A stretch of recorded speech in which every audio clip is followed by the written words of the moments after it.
आदाब, नमस्ते, सत श्री अकाल। मैं जेके न्यूज़ आवर से रोज़िया काज़मी।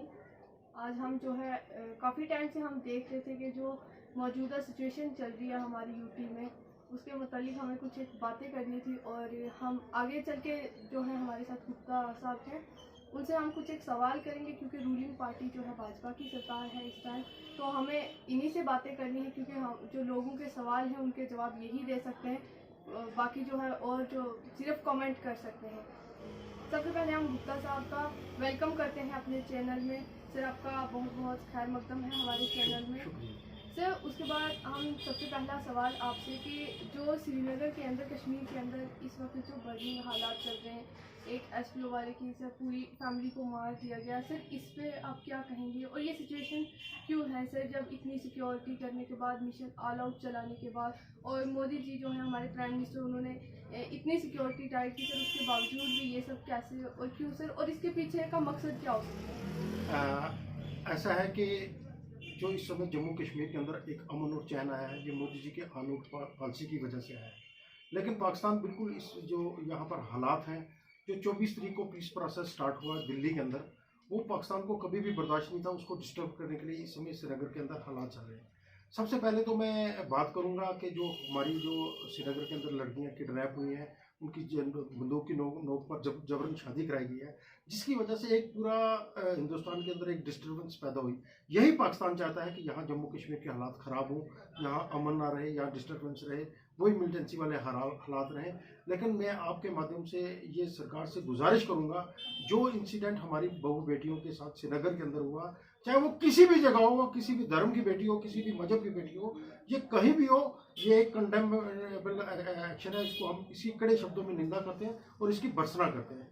मैं सरकार से मांग करता हूं कि यहाँ लोग पुंछ के अंदर भी अमन, चैन और भाईचारे के साथ रहते हैं। जो कानून बना है कि जो कास्ट इंटर कास्ट मैरिज होती है, उसके ऊपर सख्त से सख्त कार्रवाई होनी चाहिए, ताकि जो जो जो चीज़ समाज को दुख दे, जो चीज़ समाज को तकलीफ दे, जिसकी वजह से समाज के अंदर एक डिफरेंसेस पैदा हो या यहाँ के हालात खराब हो, उसके ऊपर यहाँ के एलजी साहब को फौरी तौर पर कार्रवाई करके यहाँ पर सख्त से सख्त कानून बनाना चाहिए, ताकि कोई भी आदमी इंटरकास्ट मैरिज की ओर से या लव जिहाद की ओर से ध्यान ना दे। मैं ये बात इसलिए कह रहा हूँ कि हम लोग जब अपने रिलीजन के अंदर शादी करते हैं तो पूरा माहौल एक अच्छा होता है, हम सब लोग उसमें शामिल होते हैं। यहाँ मुसलमान के घर शादी होती है तो हिंदू भी शामिल होते हैं, यहाँ किसी सिख भाई के घर शादी होती है तो हिंदू और मुसलमान शामिल होते हैं, यहाँ किसी हिंदू के घर हो शादी हो तो आपने देखा कुछ की रवायत है, सभी लोग मिलजुल कर उस शादी में हम हिस्सा लेते हैं। लेकिन जब ऐसा वाक़या होता है तो दिलों के अंदर एक खटास पैदा होती है और यहाँ के हालात को ख़राब करने की कोशिश की जाती है। और अगर एक आदमी की वजह से यहाँ पर हालात खराब हो तो सरकार के ऊपर सख्त से सख्त कार्रवाई करनी चाहिए और कानून बनाकर इसके ऊपर सख्त से सख्त कार्रवाई करनी चाहिए, और जो ऐसे लोग हैं उनको सजा देनी चाहिए, क्योंकि इसमें हमारी बहू बेटियों की इज्जत का सवाल है। क्योंकि जहाँ घर की बेटी की इज्जत की बात आती है, वहाँ आदमी सब कुछ भूल जाता है, उससे अपनी इज्जत से ऊपर कोई चीज़ नहीं होती है। गुप्ता साहब, एक और उसी के साथ वीडियो वायरल हुआ, जो दो लड़कियां जिनका बोला जा रहा है किडनैप की और गन पॉइंट में उनको इस्लाम का बोला कबूल करने का। सबसे पहली बात हम आपको बता दें कि इस्लाम में जो है ज़बरदस्ती कोई भी रिलीजन को कन्वर्ट करके इस्लाम में आने का ऐसी कोई भी हिदायत नहीं है, ना ही किसी हदीस में और ना ही कुरान पाक में ऐसा लिखा गया है। अगर कोई अपनी मर्जी से आए तो वो उसका डिसीजन है, उस पर कोई नहीं कर सकता। वहीं पे उनके एक वीडियो वायरल हुआ जिसमें लड़की बोल रही है कि 2012 में जो है उसने जो है वो कन्वर्ट हुई इस्लाम में, और 2014 में उसने जो है अपने क्लासमेट से जो है शादी कर ली। और अभी वो जब गई थी 6 जुलाई को, तो वो अपने घर वालों को बता के गई। इस तरह से एक वीडियो वायरल हुआ। तो सर, इस पे क्या कहेंगे? क्या ये अभी भी उनका अपना ये डिसीजन होगा या ये भी गन पॉइंट पे? ऐसा है कि किसी भी रिलीजियस के अंदर किसी की जबरदस्ती धर्म परिवर्तन कराना एक गुनाह है, एक जुर्म है। किसी की बहू बेटी को बहलाकर फुसलाकर शादी करना, ये उससे भी बड़ा गुनाह है। मैं समझता हूँ इसलिए इसके ऊपर हम कहते हैं कानून बनना चाहिए, क्योंकि अगर इस समय श्रीनगर के अंदर जो हुआ उसकी वजह से पूरे हिंदुस्तान के अंदर हालात ख़राब हुए। देखिए, मैं तो ये कहता हूँ कि यहाँ पर अमन, हमने जम्मू कश्मीर के अंदर इस मिलिटेंसी के अंदर 30 साल के अंदर इतना भुगता है कि अब हम और लोगों यहाँ पर हालात ख़राब नहीं दे सकते। हम अमन और चैन के साथ लोग रहना चाहते हैं, लोग अब काम करना चाहते हैं, लोग डेवलपमेंट की ओर जाना चाहते हैं। इसलिए मेरा ये मानना है कि इसके ऊपर कानून होना चाहिए। देखिए, एक बात तो आप मान कर चलिए, अगर कोई भी ऐसा काम करता है तो उसकी वजह से सोसाइटी के अंदर वो चाहे वो अपनी मर्जी से करे, लेकिन सोसाइटी के अंदर खराबी होती है तो उसको रोकना भी हमारा फर्ज बनता है। क्योंकि अगर मैंने जैसे पहले कहा कि अगर एक शादी होती है तो उसमें पूरे घर परिवार के लोग शामिल होते हैं, खुशियाँ होती हैं, शादी एक खुशी का मौका होता है, शामिल होते हैं। इसलिए मेरी आपके माध्यम से एलजी साहब से गुजारिश है, इसके ऊपर कानून बनाकर इसको सख्ती से रोकना चाहिए, चाहे वो कोई भी मजहब की लड़की हो। मैं खाली हिंदू या सिख की बात नहीं करूंगा, अगर हमारे मुस्लिम भाई की लड़की जाती है उसके ऊपर भी कानून होना चाहिए। क्योंकि यहाँ पर हमें रिलीजन की छूट मिली हुई है, हमें धर्म की छूट मिली हुई है, लेकिन ये छूट हमें किसी ने नहीं दी है कि हम किसी के बहू बेटी को अपने साथ मिलाकर उसकी शादी कर लें, उसको डिफेंड करें। इसके लिए हम इसकी कड़े शब्दों में निंदा करते हैं। जो दूसरा प्रश्न आपने किया था कि पिछले दिनों श्रीनगर के अंदर हमारे एसपीओ की फैमिली को मारा गया, उससे पहले हमारे एक सीआईडी के इंस्पेक्टर थे जो नमाज पढ़ के घर से जा रहे थे, पीछे आपने देखा होगा टीवी फुटेज के अंदर, उसको पीठ के ऊपर आकर गोली मारी गई। उसके पहले पड़ता जी जो हमारे तराल के मुस्लिम काउंसिल के प्रेसिडेंट थे उनको मारा गया। ये जो 24 तारीख को पीस टॉक दिल्ली के अंदर शुरू हुई है, पाकिस्तान कभी भी ये नहीं चाहता था कि ये पीस प्रोसेस शुरू हो, यहाँ पर हमें स्टेटहुड का दर्जा मिले, यहाँ पर इलेक्शन आए, यहाँ पर चुनी हुई सरकार मिले। जब 2005 को पार्लियामेंट के अंदर हमारे प्रधानमंत्री जी ने और हमारे गृह मंत्री जी ने ये ऑन द फ्लोर ये वादा किया था हम स्टेटहुड जल्द वापस देंगे जैसे हालात ठीक है। अब यहाँ के हालात ठीक है, सेंटर चाहता है हम स्टेटहुड वापस दें, यहाँ पर इलेक्शन कराएं और यहाँ पर चुनी हुई सरकार बने। यही लोग यहाँ के पूरे जम्मू कश्मीर के लोग चाहते हैं, लेकिन कुछ चंद लोग हैं जो इस हालात को डिस्टर्ब करना चाहते हैं, जिसकी वजह से ये लड़कियों वाला मामला भी हुआ, जिसकी वजह से जो हमारे बेगुनाह हमारे एसपी की फैमिली मारेगी, हमारा सीआईडी इंस्पेक्टर मारा गया, हमारा तराल के अंदर हमारे पड़ता जी मारे गए। ये उसी का एक प्रोसेस है कि यहाँ के ये डिस्टर्ब करने की कोशिश की जा रही है। मैं आपके माध्यम से सरकार के से अनुरोध करूँगा इसके ऊपर और सख्ती करनी चाहिए। जो अगर एक आदमी मस्जिद के अंदर से नमाज पढ़कर आराम से घर जा रहा है उसको पीठ पीछे गोली मार दी, ये कहाँ की इंसानियत है। अगर हमारा जो एसपी वो रिटायर हो चुका है, उसकी फैमिली को उसको मार दिएगा, उसकी बीवी को मार दिएगा, उसके बच्चों को मार दिएगा, ये कोई इंसानियत नहीं है, ये मर्डर है। मैं समझता हूँ ये ब्रूटली मर्डर किया गया उन लोगों का। मैं समझता हूँ कि उन लोगों को भी सख्त से सख्त सजा देनी चाहिए। और जो अमन और भाईचारा हमारा आपसी एक गुलदस्ता बना हुआ है, इसको कोई भी डिस्टर्ब करे उसको कभी माफ नहीं करना चाहिए। वो चाहे कोई भी हो, बड़ा हो छोटा हो, किसी भी जात मजहब और फिरके से तल्लुक रखने वाला हो, उसको कभी भी माफ यहाँ पर नहीं किया जाना चाहिए। तभी यहाँ पर अमन और भाईचारे रहेगा। अगर एक आदमी की वजह से यहाँ पर डिस्टर्बेंस होती है तो उसको रोकना चाहिए। इसके साथ में एक बात और कहूँगा, ये जो हमारे व्हाट्सएप ग्रुप चलते हैं या फेसबुक चलती है, इसके ऊपर जो सोशल एलिमेंट्स जो लोग लिखते हैं, एक दूसरे मजहब के खिलाफ लिखते हैं, तो उनके ऊपर भी सख्त से सख्त कार्रवाई होनी चाहिए। किसी की वजह से भी यहाँ पर डिस्टर्बेंस पैदा हो तो सरकार को, यहाँ के एलजी साहब को चाहिए उसको फौरी तौर पर रोकना चाहिए और उसके ऊपर सख्ती करनी चाहिए, ताकि जो अमन और भाईचारा है उसको यहाँ पर कायम और दायम रखा जा सके। गुप्ता साहब, स्टेटहुड के बारे में आप क्या कहेंगे? क्योंकि 24 तारीख को जो दिल्ली के अंदर मीटिंग हुई उसमें सारी पॉलिटिकल पार्टीज के, और वहाँ पे क्या डिसीजन हुआ, क्या 370 और 35A वापस आएगा? अगर वो नहीं आएगा तो उसकी क्या पॉलिसी, क्या टर्म्स एंड कंडीशंस रहेंगी? देखिए, जहाँ तक 370 और 35A की बात है, मैं आपको साफ और सीधे साफ शब्दों में कहूँगा, वो कभी भी वापस नहीं आ सकती। ये सीधी सी बात है।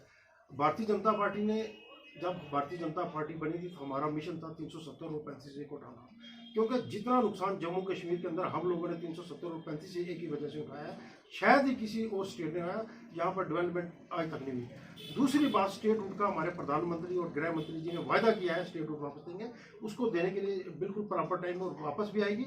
डीलिमिटेशन होने जा रहा है, हमारी सीटों की संख्या बढ़ने जा रही है और डीलिमिटेशन के होने के बाद यहाँ पर चुनाव होगा, यहाँ पर चुनी हुई सरकार बनेगी और जो हमारी सरकार बनेगी वो यहाँ पर लोगों की और डेवलपमेंट करेगी और तरक्की करेगी। क्योंकि अगर आपने देखो इस समय पूरा सिस्टम ऑनलाइन होने जा रहा है, ऑनलाइन सिस्टम होने की वजह से यहाँ पर डेवलपमेंट होगी, यहाँ पर तरक्की होगी।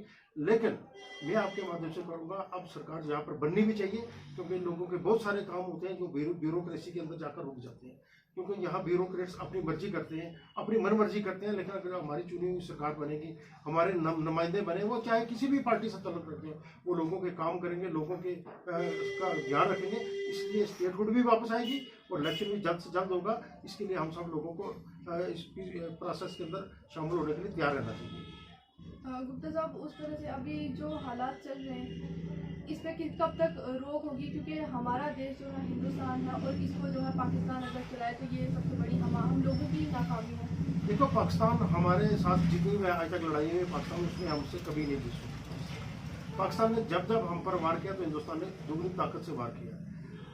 पाकिस्तान ये जो प्रॉक्सी वार होती है ना, जो मिलिटेंसी, ये प्रॉक्सी वार है। जहाँ 100% वारदात होती थी, आज आधा परसेंट 1% रह गई है।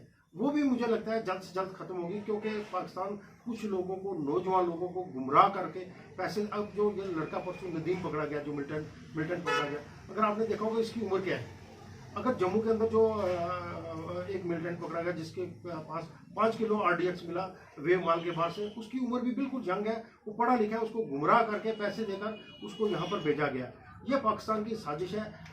यहाँ हमारी कि अगर इतनी बड़ी आबादी है, उसमें से 1-2 लोग मिल जाते हैं जो गलत काम होगा, उनको या डरा कर किया जाता है या पैसे के जोर पर किया जाता है। और मैं समझता हूँ कि आज हमारे लोग अमन और चैन चाहते हैं, जिसकी वजह से अगर आपको लगता है आज श्रीनगर के अंदर कोई पत्थरबाजी नहीं होती, लेकिन पहले 1-1 महीना पत्थरबाजी होती थी, हालात ख़राब हो जाते थे, हड़तालें हो जाती थी।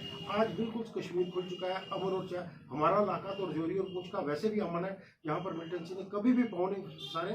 उसकी वजह है कि यहाँ के हमारे लोग हैं वो वतन परस्त लोग हैं, वो मुल्क के साथ प्यार करने वाले लोग हैं, इसलिए मिलिटेंसी यहाँ पर कभी फैली नहीं। चाहे पाकिस्तान ने ऊपर हमारे ऊपर गोलाबारी की, यहाँ पर लोगों ने कभी भी अपनी जगह छोड़कर दूसरी जगह नहीं गए, पलायन नहीं किया, जगह नहीं छोड़ी। यहाँ के लोगों की इतनी अच्छाई है, हमारा गुलदस्ता इतना बड़ा मजबूत है कि उस मिलिटेंसी के दौरान भी हम सब लोग भाई भाई की तरह रहे और हमने मुकाबला किया। लेकिन आज श्रीनगर के अंदर भी हालात बदल चुके हैं। वो एक चंद मुट्ठी भर लोग जो होते हैं ना, जिनको वो इस्तेमाल करते हैं, वही आकर करते हैं। अब अगर पाकिस्तान की मैं बात करूँ, अगर वो उसके लोग यहाँ पर मिलते तो वो यहाँ हमारा ड्रोन अटैक नहीं करता। जो जम्मू एयरफोर्स के अंदर हुआ, हमारा एयरपोर्ट के अंदर हमारा ड्रोन अटैक हुआ, कल रात को भी 2 ड्रोन पकड़े गए। ये पाकिस्तान अब कोई ना कोई कोशिश कर रहा है यहाँ को डिस्टर्ब किया जाए ताकि यहाँ के हालात ख़राब हो। यहाँ के वो पाकिस्तान दुनिया से इसको दिखाने की कोशिश करता है। ऐसी कोई बात नहीं, यहाँ पर अमन, चैन और भाईचारा है। आज लोग यहाँ से श्रीनगर के अंदर जाते हैं, श्रीनगर वाले लोग इधर आते हैं, सब जाते हैं। अगर हम जाते हैं तो वहाँ फिर फ्रीली घूमते हैं। हम अभी होकर आए हैं, लेकिन वहाँ पर बिल्कुल हालात ठीक है। लेकिन कुछ लोगों की वजह से हम उसको नहीं कह सकते हैं। बिल्कुल सरकार का कंट्रोल है, और जो थोड़ा बहुत आया वो भी जल्द खत्म हो जाएगा। गुप्ता साहब, उसके बाद जो 24 तारीख दिल्ली के अंदर मीटिंग हुई और उसके बाद जम्मू के अंदर जो एकजुट पार्टी है उसने रोड पे आके प्रोटेस्ट किया, और प्रोटेस्ट के दौरान उन्होंने ये कहा कि अब ये है मुसलमान देश चलाएंगे या हिंदू देश चलाएंगे या सिख देश चलाएंगे, या ये हमें अलग कर रहे हैं, या इस तरह से। क्या इन पार्टीज़ पे कंट्रोल करने की ज़रूरत नहीं है? क्योंकि हमारे देश के जो प्रधानमंत्री रहे वो मुसलमान भी रहे, सिख भी रहे और हिंदू भी रहे। और यहाँ पे हम पुंछ की बात करें अगर DDC इलेक्शन के दौरान, तो यहाँ पे ना हिंदू, मुस्लिम, सिख, ईसाई, यहाँ पे ऐसा कोई भी देखने को कोई चीज़ नहीं मिली। श्रीनगर के अंदर, कश्मीर के अंदर जो है भाजपा वहाँ से जीती। तो क्या इन पॉलिटिकल पार्टी के खिलाफ या ऐसे लोगों के खिलाफ कार्रवाई नहीं होनी चाहिए? देखिए, हिंदुस्तान एक डेमोक्रेटिक कंट्री है। डेमोक्रेसी के अंदर हम सब लोगों को बोलने की छूट मिली हुई है। आज सब पॉलिटिक्स के अंदर सबसे आसान तरीका क्या है? जब मैं मजहब के नाम पर पॉलिटिक्स करूंगा, मैं करता कुछ नहीं हूँ। जब मैं मजहब के नाम पर पॉलिटिक्स करूंगा तो लोग मुझे देखेंगे, लोग मुझे सुनेंगे। या जब मैं जात पात के ऊपर पॉलिटिक्स करता हूँ, या मैं हिंदू मुसलमान की बात करता हूँ, या मैं पहाड़ी और गुजर की बात करता हूँ, तो लोग मेरी तरफ ध्यान देते हैं। ये सबसे आसान तरीका है पॉलिटिक्स में आने का और पॉलिटिक्स में ऊपर उठने का। लेकिन मैं आपको एक बात सच्ची बताना चाहता हूँ, ऐसे लोगों को अगर समाज के अंदर, ऐसे लोगों का पॉलिटिक्स के अंदर कोई वजूद नहीं है। लोग उनको सुनते भी नहीं है। इससे पहले क्या होता था हिंदुस्तान के अंदर, कभी भी एक खबर चलती थी कि महाराष्ट्र के अंदर ये हो गया, फलानी जगह ये हो गया, लोग बड़े ध्यान से देखते थे। आज लोगों को पता है ये मीडिया की क्रिएटिविटी होती है, मीडिया क्रिएट करता है न्यूज़। आज लोग उसकी तरफ ध्यान नहीं देते। आज लोग चाहते हैं कि जिस इलाके में हम रहते हैं, जम्मू कश्मीर के अंदर हम रहते हैं, यहाँ पर अमन और भाईचारा बने रहे, यहाँ पर हम प्यार और मोहब्बत से रहें। लोग यही चाहते हैं कि हम अपनी जो आने वाली जनरेशन है उसको खूब पढ़ाएं लिखाएं, आगे ले जाएं। अगर आज देखें ना, आज अमन और चैन यहाँ पर आया, हमारे पास एम्स आया जम्मू के अंदर, हमारे पास IIT आया, IMA आया, नाइट फ्लाइट हमारी शुरू होगी, मॉडर्नाइजेशन रेलवे स्टेशन हो रहा है, हमारी जम्मू पूंछ की रोड बन रही है, हमारे पास रेलवे आएगा, खूब तरक्की और डेवलपमेंट होगी। लेकिन मैं ये कहता हूँ कि हम सब लोगों को इस पीस प्रोसेस के अंदर ध्यान देना चाहिए, और हमारे कुछ के लिए भी डेवलपमेंट के अच्छे अच्छे प्रोजेक्ट आने चाहिए, ताकि यहाँ भी लोग एंगेज हो, यहाँ भी लोगों को रोज़गार मिल सके, सरकारी रोज़गार मिले, प्राइवेट रोज़गार मिले। इसके लिए लोगों को हमें इस तरफ लाना पड़ेगा, ताकि लोग खुशहाली के साथ अपना ज़िंदगी गुजारें। क्योंकि पिछले 30 साल हमने मिलिटेंसी के अंदर गुजारे हैं, एक बड़ा मुश्किल वक्त हमने गुजारा है। ये को कहने की बातें बड़ी आसान होती हैं, लेकिन आज यहाँ पर अमन और चैन जो यहाँ पर है वो हमारे पुलिस की वजह से है, हमारी सिक्योरिटी फोर्सेस की वजह से है, हमारी गवर्नमेंट की वजह से है। इसलिए हमें उनके साथ कंधे से कंधा मिलाकर चलकर यहाँ पर अमन और चैन को बनाए रखना है, ताकि लोग यहाँ पर प्यार और मोहब्बत से रह सकें। गुप्ता सर, उसके बाद कोविड की जो थर्ड वेव आ रही है उसके बारे में आप कुछ कहेंगे, और ऑक्सीजन प्लांट के हवाले से पुंछ में ऐसा है कि जो कोरोना महामारी पूरे मुल्क के अंदर आई, पहली और दूसरी कोविड वेव आई, जितना हमारे अपोजिशन अभी आप कह रहे थे ना, अपोजिशन पार्टी वाले बोलते हैं, दिल्ली के अंदर उन्होंने शोर मचाना शुरू कर दिया कि हमारे पास 1000 मीट्रिक टन ऑक्सीजन डेली चाहिए।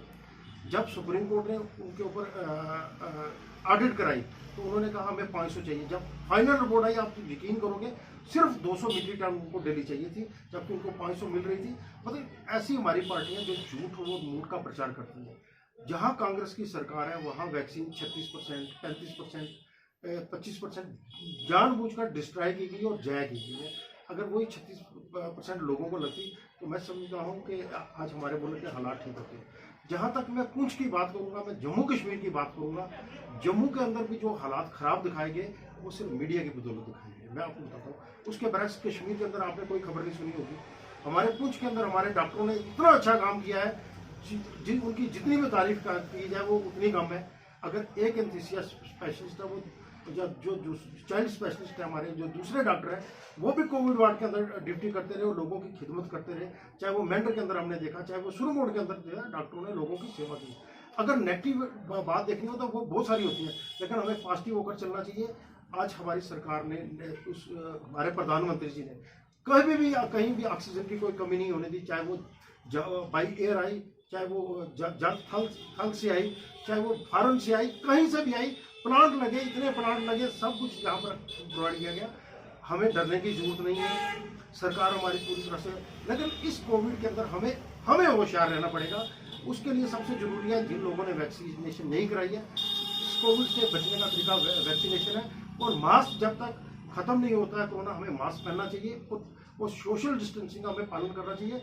बाकी हमें इसमें नहीं आना है। थर्ड वेव आएगी तो उसका, जैसे हमने सेकंड वेव का यहाँ पर पुंछ के अंदर मुकाबला किया, मैं लोगों का भी शुक्रिया अदा करता हूँ कि लोगों ने पूरी तरह से जो एसओपी यहाँ की एडमिनिस्ट्रेशन ने, जो डिप्टी कमिश्नर पुंछ ने, जो पुलिस ने हमें एसओपी दी, लोगों ने उसका पालन किया, जिसकी वजह से आज बिल्कुल केस कम हो चुके हैं। जिसकी वजह से यहाँ पर जो डेथ रेशियो है वो पूरे स्टेट की वजह से सबसे कम जो है वो हमारी डिस्ट्रिक्ट की है। मैं समझता हूँ कि जो हमारा मेडिकल स्टाफ है, पैरामेडिकल स्टाफ है, इन्होंने बहुत बढ़िया काम किया है, और जो अच्छा काम करे उनको शाबाशी भी देनी चाहिए। और सबसे बड़ी बात जो है, हमारी पुलिस ने दिन रात खड़े होकर एक बहुत अच्छा काम किया है। जिस प्यार और मोहब्बत से हमारे एसएसपी साहब ने, हमारे एडिशनल साहब ने, डीएसपी साहब ने, हमारे एसएचओ साहब ने, इसी तरह से मेंढर के अंदर, इसी तरह से सुरमोड के अंदर सभी ने मिलकर काम किया। और खासकर हमारी एडमिनिस्ट्रेशन, डिप्टी कमिश्नर पुंछ ने भी समय समय पर मीटिंगें लेकर लोगों को इस बारे आगाह किया, लोगों को अलर्ट किया। और हमारे जो गांव के अंदर 25 सरपंचीज हैं, जो हमारे डीडीसी के, वीडीसी के मेंबर हैं, उन लोगों ने भी बड़ा पार्ट प्ले लिया। जो हमारे काउंसलर हैं, जो हमारे सोशल एक्टिविस्ट हैं, जो हमारे लीडर हैं, उन्होंने भी बहुत बड़ा पार्ट प्ले लिया, लोगों का ऑक्सीजन के लिए किया।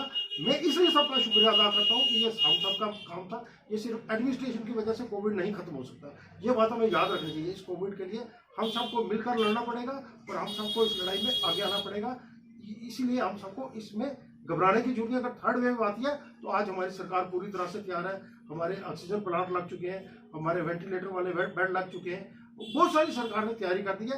इसके लिए जो लोग रह गए हैं उनको वैक्सीनेशन करानी चाहिए, और इसका मुकाबला हम डट कर करेंगे।